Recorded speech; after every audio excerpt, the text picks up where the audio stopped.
Bonjour à tous, j'espère que vous allez bien, surtout en cette période estivale, que vous préparez vos vacances, que tout se passe au mieux pour vous. Aujourd'hui, on va aborder le sujet Dieu à notre secours avec le pasteur Philippe Leduc. Comment vas-tu Philippe? Bonjour, ça va bien et toi? Ça va bien, ouais. Merci beaucoup. Et le pasteur Pascal Rodet. Comment vas-tu Pascal? Très bien Nafi, très bien, merci beaucoup. Ça va? Vous profitez bien de cet été? On commence à voir les vacances bien se passer là, qu'ils arrivent. Ça arrive, ça sent bon. Ouais. Dieu à notre secours. Quand j'étais plus jeune, il y a une fois à l'école, quand cette période arrive, c'est la fin des examens, c'est le début des examens, pardon, et souvent, faut jamais faire ce que je vais dire, mais on a séché des cours. Il faisait beau, on allait dehors, on séchait les cours. Et un jour, il y en a plein, ils ont dit « Oui, la prof est pas là, qu'est-ce qu'on fait ?» Je dis « Mais on ne sait pas si la prof est là ou pas, donc le mieux, c'est de rester. » « Non, mais viens, on va au parc et tout. » Mais moi, j'avais peur de mes parents, donc j'ai décidé de rester. C'était pas très solidaire vis-à-vis des autres, mais on était un petit groupe, on est resté. La prof est arrivée, elle a fait un cours, et évidemment, la semaine d'après, elle a fait un contrôle qui portait sur ce même cours. Ça paraissait tellement évident. Et tous ceux qui ont séché le cours n'ont pas eu une très bonne note, même si on leur a passé nos notes. Tout ça pour dire qu'on a le choix dans la vie. On a le choix de savoir si ce qu'on va faire va être bien ou mal. Et on sait toujours si ce qu'on fait c'est bien ou si c'est mal. On va parler de l'histoire de Zachée. Alors, est-ce que l'un d'entre vous peut me dire déjà qui était Zachée? C'est quelqu'un qu'on aime beaucoup en général, collecteur d'impôts. D'accord. Et donc, il faisait un métier, il n'y a pas de saut métier, on dit, mais celui-ci était particulièrement peu apprécié par la population. Et donc, il n'était pas très populaire, on peut dire ça comme ça. Et du coup, est-ce que tu peux nous lire Luc 19, versets 1 à 8, s'il te plaît, Philippe? Oui. Jésus entre dans Jéricho et il traverse la ville. Et là, il y a un homme appelé Zachée. C'est le chef des employés des impôts. Il est riche. Il cherche à voir qui est Jésus, mais il ne le peut pas. En effet, il y a beaucoup de monde et Zachée est petit. Il court devant et il monte sur un arbre pour voir Jésus qui va passer par là. Quand Jésus arrive à cet endroit, il lève les yeux et il dit à Zachée, « Zachée, descends vite, aujourd'hui je dois m'arrêter chez toi. » Alors Zachée descend vite et il reçoit Jésus avec joie. Tous ceux qui voient cela critiquent Jésus et disent « Voilà que Jésus s'arrête chez un pécheur. » Mais Zachée, debout, dit au Seigneur, « Écoute Seigneur, je vais donner la moitié de mes richesses aux pauvres. Et si j'ai pris trop d'argent à quelqu'un, je vais lui rendre 4 fois plus. » C'est une très belle chose. Mais Zachée, quand il est venu voir Jésus, à mon sens, il était déjà empreint d'une grande foi. Enfin, c'est ce que je pense, parce que tu as dit qu'à l'époque, les collecteurs d'impôts, c'était pas, même d'ailleurs aujourd'hui, mais c'était pas très populaire. Et je pense que, est-ce que c'était risqué pour lui déjà de marcher, de venir à travers cette foule et de vouloir passer devant tout le monde pour pouvoir voir ce Jésus?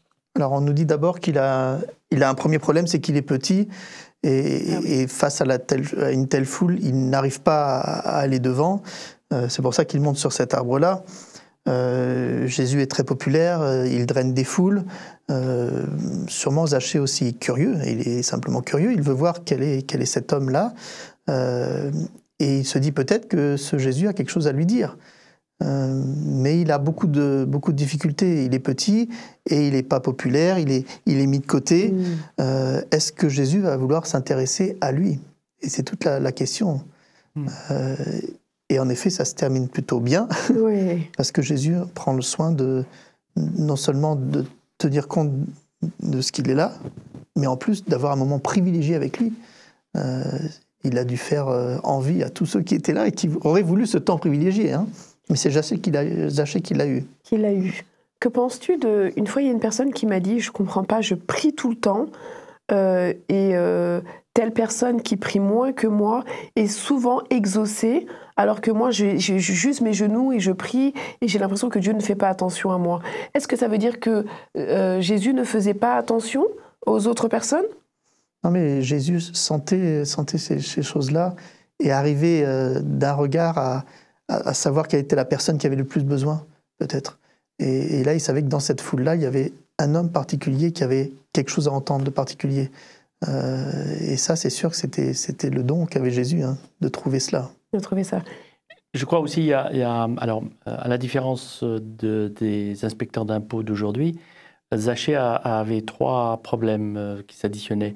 Le premier, alors tu l'as dit, il était petit, mais il y a aussi le fait qu'il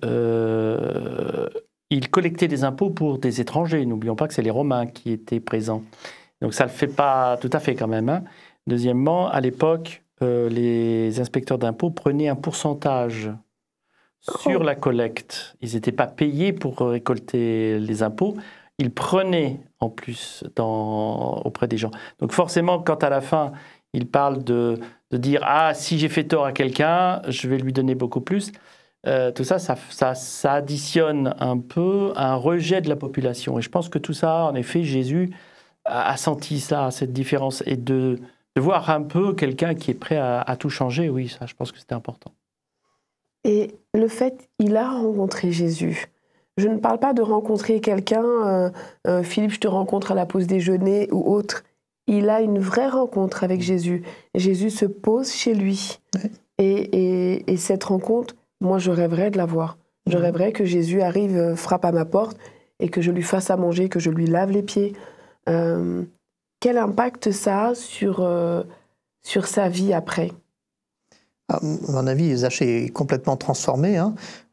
Jésus, il va s'inviter lui-même chez Zachée. Il dit, il faut que je demeure avec toi dans ta maison aujourd'hui. Que je demeure. Waouh, c'est grand, c'est beau. Et en effet, autour de ce repas,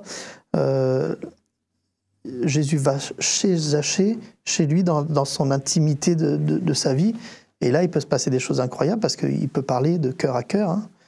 Et je ne suis pas étonné du coup que Zachée derrière, il a un réflexe incroyable de dire je vais rendre, comme tu as dit, hein, je vais rendre ce que j'ai pris aux autres parce que je suis vraiment transformé par la rencontre. Voilà, il est transformé. Il l'a rencontré et il y a une transformation qui se fait. Pascal, est-ce que tu peux me lire s'il te plaît Éphésiens 2, versets 1 à 6? Oui. Donc Éphésiens 2... Autrefois, vous étiez morts à cause de vos fautes, à cause de vos péchés. Vous viviez dans le péché en suivant les forces de ce monde. Vous obéissiez au chef des puissances mauvaises qui règnent entre ciel et terre. Ce chef, c'est l'esprit du mal qui agit maintenant chez ceux qui désobéissent à Dieu. Autrefois, nous aussi, nous faisions tous partie de ces gens-là quand nous vivions selon nos désirs mauvais. Nous obéissions à ces désirs et à nos pensées mauvaises. À cause de notre nature, nous méritions la colère de Dieu comme les autres. Mais Dieu est riche en pitié et il nous aime d'un grand amour. C'est pourquoi, à nous qui étions morts à cause de nos fautes, il nous a donné la vie avec le Christ. Oui, vous êtes sauvés grâce à la bonté de Dieu. Avec le Christ Jésus, il nous a réveillés de la mort et avec lui encore, il nous a fait asseoir dans les cieux. Alors c'est très profond. Du coup, la question que je me pose, c'est est-ce qu'on peut être mort et vivant en même temps? Ah, il y a quelque part un peu de ça, oui. Alors, on ne va pas parler de zombies. Hein, ça, non, je sais que c'est la mode en ce moment dans les films. Ça sort... Moi, j'ai peur. Mais on ne parle pas de cela. On parle véritablement d'êtres humains qui sont... on est tous comme nous tous ici. Mais quand on n'a plus d'espoir, quand on n'a plus d'amour pour les autres, quand on est toujours en train de gémir après les autres, en colère après les autres, avec plus aucune envie de vivre, déjà, est-ce qu'on n'est pas un peu mort de la vie? Alors c'est forcément une image, hein, ça ne veut pas dire qu'on est à 6 pieds sous terre et on va nous enterrer. Non, loin de là. Mais en effet, il y a 2 positions dans la vie. Une vie active et une vie morte. Et c'est ça auquel la Bible s'interpelle et nous interpelle à nous. Et Paul le dit pour les Éphésiens. Nous étions avant des vivants mais morts, quoi. Maintenant, nous sommes des vivants parce que nous savons ce que nous devons refuser et qui nous a donné la vie dans ce domaine-là. En fait, si je comprends bien, c'est que cette rencontre avec Jésus Enfin, personnellement, c'est ce que ça m'a fait. Cette rencontre avec Jésus m'a rendue beaucoup plus vivante que ce que je n'étais avant. Je pense que c'est ce qui s'est passé pour Jacé. Je suis désolée, je n'arrive pas à le dire. Merci. Jacé, j'arrive pas à le dire, voilà. Mais à côté de ça, il y a des personnes que j'ai rencontrées dans ma vie. Je connais des personnes qui ont beaucoup d'argent. Vraiment, quand je vous dis qu'ils ont beaucoup d'argent, ce sont des personnes qui ont déjà dormi au Ritz ou des choses comme ça. Mais parfois, j'ai l'impression qu'elles sont beaucoup plus malheureuses que moi. Et je dis pas que l'argent fait le bonheur, mais on peut dire que c'est quelque chose qui contribue. Le fait de ne pas avoir de soucis d'argent, de ne pas avoir de soucis comme on pourrait avoir d'autres. Et j'ai l'impression que ces personnes, elles sont vraiment éteintes. Qu'est-ce qui pourrait créer ça chez eux, en fait ? Cet état de mélancolie Mais je crois qu'on est tous... Alors ça, c'est l'être humain en général, qu'on soit riche ou pauvre, c'est l'être humain en général. L'être humain a besoin d'un minimum de relations, et surtout de relations positives.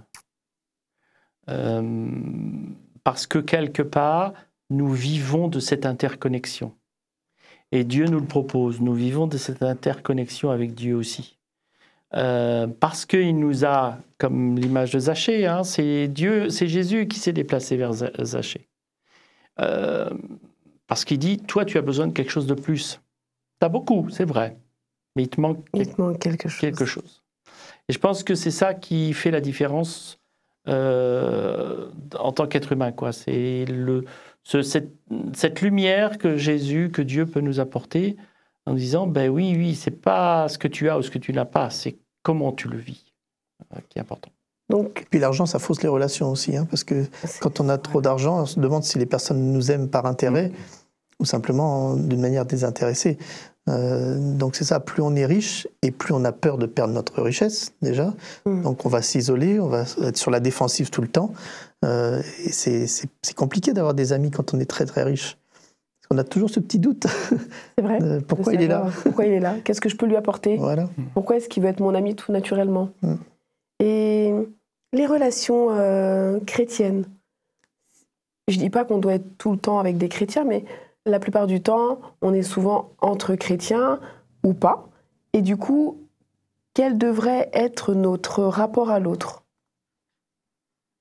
Dans le domaine de l'argent toujours ou bien dans un domaine général. Est-ce que, si par exemple je te fréquente, est-ce que je devrais perpétuellement me soucier de toi pour savoir si tu vas bien, si je peux t'apporter quelque chose, pas spécialement de l'argent, mais est-ce que je peux t'apporter quelque chose ? Si tu aimes les gâteaux et que c'est ce que je sais faire, est-ce que je peux t'apporter un gâteau ? Ou si je suis cordonnier, est-ce que je peux chausser tes chaussures ? Je ne sais pas. Quel est notre... C'est ce qu'on appelle la vie en société, c'est-à-dire on ne vit pas les uns juste à côté des autres, mais on est les uns avec les autres. Donc il y a des relations.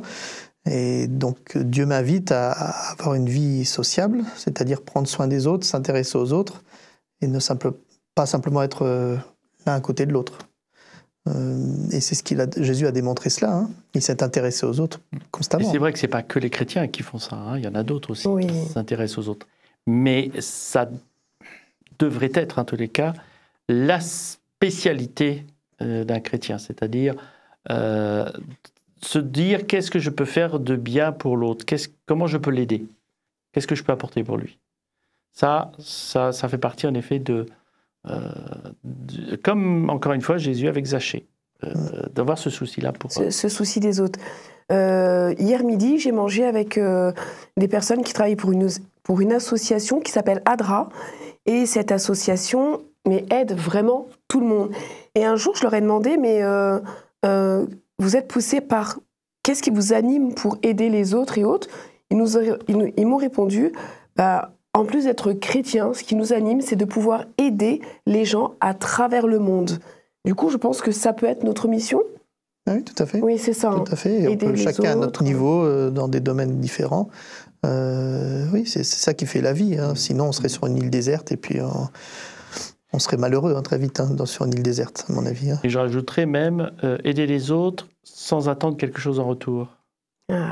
Parce que ça aussi, c'est une spécificité du chrétien. Ça devrait en tous les cas. Parce qu'il y a beaucoup de relations, un peu comme tu disais tout à l'heure, ou si j'aide quelqu'un, ou si je parle avec lui, ou si je vais faire... J'espère enfin, c'est même plus que j'espère. Il me fera la même chose pour moi. Ben oui, mais à un moment donné, si c'est du donnant-donnant, ça manque de vie. Le faire uniquement parce que ça nous fait plaisir. C'est ça. Faut pas que ce soit un calcul. Voilà. Parce que sinon, ça revient à nous. Donc, c'est de l'égoïsme, mais déguisé en altruisme, mais c'est de l'égoïsme au fond. Être comme Jésus, désintéressé. C'est ça. En tout cas, merci beaucoup. Merci d'avoir partagé ce moment avec moi. Je vous invite, pour ceux qui nous écoutent ou qui nous regardent, à regarder ce que pourrait faire ADRA. Regardez sur les réseaux sociaux, regardez aussi les autres émissions. Je pense que ça peut être très intéressant pour vous. Et puis, je vous souhaite de passer une excellente semaine. Et vous deux aussi, de passer une très bonne semaine. Merci à tous, au revoir. Au revoir.